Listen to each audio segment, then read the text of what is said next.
Como congresistas, David, usted y su partido, Cambio Radical, ¿qué van a proponer sobre el tamaño del Congreso, días de trabajo en sesiones y salario para los congresistas? Alfonso, 3 cosas muy importantes. Lo primero, quien genera hoy la máxima corrupción electoral es que el Senado se elija nacionalmente.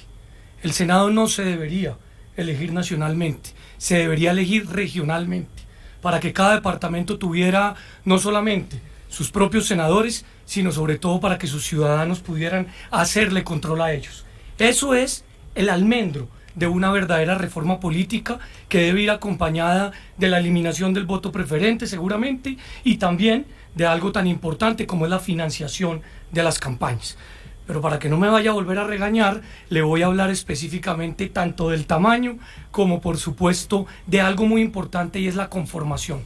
Yo creo profundamente en el bicameralismo. Creo que deben existir 2 cámaras porque de ellas depende los frenos y los contrapesos que fueron tan importantes, por ejemplo, cuando se dio una lucha contra el narcotraficante Pablo Escobar, que en su momento compró la Cámara de Representantes para lograr hundir la extradición y posteriormente el Senado, a Dios gracias, la salvó. Creo también que es indispensable acabar con esos privilegios absurdos que tiene el Congreso. Debe tener las mismas condiciones que los ciudadanos que trabajan y que trabajamos diariamente. Esos privilegios de extensos periodos de de vacaciones, le hacen mucho daño y no creo que deban existir. Y, por supuesto, deben hacer así ajustes porque, de alguna manera u otra, eso es lo que genera la desconexión en estos momentos con la ciudadanía. Gracias, David. Réplicas, comentarios para lo que acaba de exponer David Luna. Humberto de la Calle. Bueno, lo primero es que estoy absolutamente de acuerdo y comprometido con la rebaja del salario de los congresistas y con la disminución de lo que se llama receso, pero que en el fondo se ha convertido en vacaciones. Se llama receso porque esto viene de hace 200 años, cuando un congresista tenía que ir a lomo de mula a visitar a su provincia y regresar. Eso hoy no tiene ningún sentido. Luego, me parece que ese es un punto importante, pero yo agregaría algo. Tampoco me parece que se justifica el fuero penal. Hay que eliminar los privilegios que tienen los congresistas. Sobre el tamaño, yo creo que si uno restringe demasiado el tamaño, merma, dificulta la representación, la voz de la gente. Yo no soy partidario de la reducción, pero sí quiero decir, y de alguna manera le acepto a David su intervención, tenemos que reflexionar sobre la circunscripción nacional. Cuando en el 91 la implantamos, la idea era que había liderazgos nacionales y la Cámara era la Cámara territorial. Eso no ha ocurrido. La circunscripción ha debilitado la política, ha generado carestía en las campañas. Lo que me parece es que no basta, y allí discrepo, con eliminar la circunscripción nacional. Yo creo que lo que hay que hacer es circunscripción nacional para minorías, como era la idea original, y luego una modificación a fondo del sistema electoral para que tengamos circunscripciones más pequeñas en Cámara, de tal manera que haya más control de los ciudadanos a su elegido. José Miguel Santamaría. Sí, yo estoy de acuerdo también en algunos temas. Primero, el Senado debe ser departamental y debe tener un número de 2 o 3 dependiendo de la cantidad de personas que vivan en el departamento. La Cámara debería ser casi provincial, o sea, de golpe no tanto departamental, sino un poco por provincias. Tocaría mirar cómo se podría organizar eso para que lo que dice el doctor Humberto sea cierto, que esa persona que está en la Cámara sea más cercana a la población, a la que está. Sobre el tema del salario, hay un tema que cuando uno hace un símil con el sector privado, en el sector privado no importa cuánto se ganan las personas, sino qué tan bien hacen las cosas y qué tanto valor generan, ¿no? Y a mí lo que me preocupa de disminuir el precio, el salario de los senadores, es que de golpe alejamos más el talento. Y alejar el talento en un Congreso donde se necesita más talento y se necesita más personas comprometidas, puede hacerlo complicado. Mabel Lara. Bueno, Alfonso, nosotros como Nuevo Liberalismo tenemos una declaración de principios. La crisis de representatividad pasa porque los políticos tradicionales han hecho de la política un oficio, cuando es un servicio público. Y entonces los privilegios se mantienen allí de generación en generación, y lo que nosotros decimos frente a sus preguntas es, primero, no reducción del Congreso. Si hoy las maquinarias llegan como llegan, si usted dice vamos a hacer una reducción del Congreso, posiblemente las poblaciones más vulnerables, en medio de lo que va a ser una campaña política de llegar al poder, no van a poder llegar. Entonces no estamos de acuerdo con reducciones del Congreso, al contrario, el Congreso tiene que ponerse a trabajar en los asuntos fundamentales y no pasarle la responsabilidad siempre a la Corte y ellos encargarse solamente del asunto político.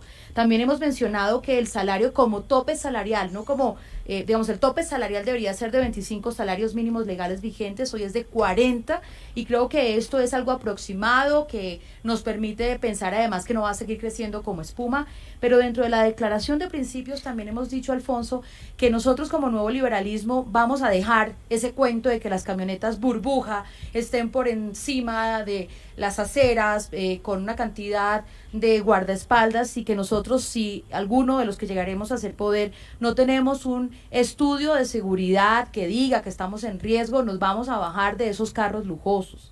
Porque parte del problema aquí es que creemos que los congresistas son como unos monarcas, ¿no? Que llegan allá y el resto tenemos que abrirles espacio para que ellos vayan llegando. Es un compromiso y declaración de principios que hacemos desde el Nuevo Liberalismo. Levantó la mano desde su pantalla Miguel Uribe. Ya. Así es, muchas gracias, Alfonso. Bueno, lo primero es que claro que estoy de acuerdo con reducir el Congreso. Es una vagabundería seguir pensando que entre más senadores o más congresistas, mejor democracia. Estados Unidos tiene 300 millones de habitantes y 100 senadores. Colombia tiene 50 millones de habitantes y 107 senadores y quieren poner más. Eso es completamente desbordado y desproporcional. No solo estoy de acuerdo en reducir el Congreso para que haya mayor control social, mayor eficiencia, mayor oportunidad en las discusiones, sino además en reducir la burocracia del Estado. De ahí no solo sale inversión social, sino se recupera la confianza de los ciudadanos. Ahora, claro que estoy de acuerdo con la circunscripción regional. Creo profundamente que hay que volver a eso, entre otras cosas, para evitar la compra de votos. El problema, entre otras cosas, de cómo se eligen, no es si hay maquinarias o no, es qué tipo de control social tienen los ciudadanos, porque desafortunadamente hoy se premia a los malos congresistas, porque no hay control social. Si nosotros nos aprendemos el nombre de los malos congresistas, seguro que no los volvemos a elegir. Ahora, es fundamental pensar sí en reducir y congelar el sueldo, acabar privilegios. Yo estoy de acuerdo que el que no tenga estudio de riesgo no debería utilizar camioneta, etcétera, pero no hacerlo de una manera populista o incoherente, simplemente garantizar que el congresista esté lo más cercano a la realidad siempre y cuando lo pueda hacer. Ahora, creo profundamente en reducir el Congreso y vamos a hacer lo necesario, si fuera necesario incluso hasta un referéndum, pero los colombianos estamos cansados de ver cómo los congresistas llegan allá, no hacen nada y resulta que ahora nos toca no solo permitir que sigan allá, sino aumentar el número de congresistas. Oliver. Gracias. Yo estoy de acuerdo parcialmente con lo que dice David Luna, en el sentido de que hay que reorganizar la composición del Congreso y la manera de elegir el Senado de la República, disculpen. Pero no totalmente yéndonos al sistema americano, que son dos senadores por estado en ese lugar, a pesar de que, por ejemplo, hoy California tenga 38 millones de habitantes y Alaska tenga 700,000, tienen el derecho a los mismos 2 senadores. Yo creo que no podemos ir tan lejos acá. Pero sí un sistema donde 75 se elijan por circunscripción nacional, es un proyecto que pasé el año pasado, y 75 por circunscripción nacional y 33 por circunscripción regional, es decir, que cada departamento tenga por lo menos un senador y uno de los colombianos en el exterior. ¿Por qué? Porque hoy, por ejemplo, miren la desigualdad también que se presenta al interior de nuestro país. Hoy Atlántico, por ejemplo, tiene 14 senadores, pero La Guajira no tiene ninguno. Chocó no tiene ningún senador. Hay 10 departamentos sin senadores. Y eso es una aberración, porque ellos son los que pelean allá dentro de las comisiones conjuntas económicas los presupuestos para sus regiones, y estos departamentos están huérfanos y tiene una correlación directa de su pobreza con la falta de representatividad. Y lo segundo, en cuanto al tamaño, yo creo que le sobran algunos representantes a la Cámara. Yo creo que 176 es un número bastante alto, sobre todo porque según mi experiencia, el porcentaje el promedio de asistencia durante la presencialidad antes de la pandemia era del 60%. Y siempre estamos, ustedes miran las votaciones 54-5, 62-0, nunca ha habido los 108. Se van a cobrar el sueldo, se inventan excusas médicas y el ausentismo es absoluto. Con la virtualidad aumentó un poco ese promedio, pero no me hicieron caso a un proyecto que pasé para que nos quitaran los gastos de representación, porque se supone que si estábamos en la casa no teníamos por qué devengar 14 millones de gastos de representación, y eso lo derrotaron también los partidos de muchos de los que están acá, por ejemplo Cambio Radical, y también el Partido Conservador, aunque tú no estabas ahí. Pero lo que quiero decir es, el problema no es que el congresista gane mucho, realmente como dice, es un salario que si uno con los descuentos se da cuenta terminan 25 millones de pesos. El problema es la brecha entre el salario del congresista y el salario mínimo. Eso es lo aberrante aquí, lo que hay que acortar. O bajamos el salario de los congresistas o subimos los salarios mínimos para que esa desigualdad no sea hoy la más alta del mundo. Porque los demás congresos del mundo ganan 16, 9, 8 veces lo que gana un salario mínimo, y eso es lo que nos molesta mucho acá. Y termino diciendo esto: yo ya presenté 2 veces, en marzo presento la tercera vez, un proyecto de pago por sesión, que eso nos garantiza que si queremos ganar 12 meses de salario como hoy, 13 con la prima, pues trabajemos 12 meses. Hoy el sistema es que el congresista trabaja 8 meses y devenga 13, y trabaja 2 días a la semana y devenga 30. Entonces, el tiempo útil del congresista hoy son 72 días al año, y eso es otra aberración. 72 días, mientras que un obrero trabaja 40 veces más y gana 40 veces menos. Eso hay que regularlo, y le pido a la gente que comprometa a sus candidatos con el proyecto de pago por sesión o rebaja de salarios antes de elegirlo. Públicamente lo tienen que comprometer. Esta era su pregunta, así que David, para cerrar.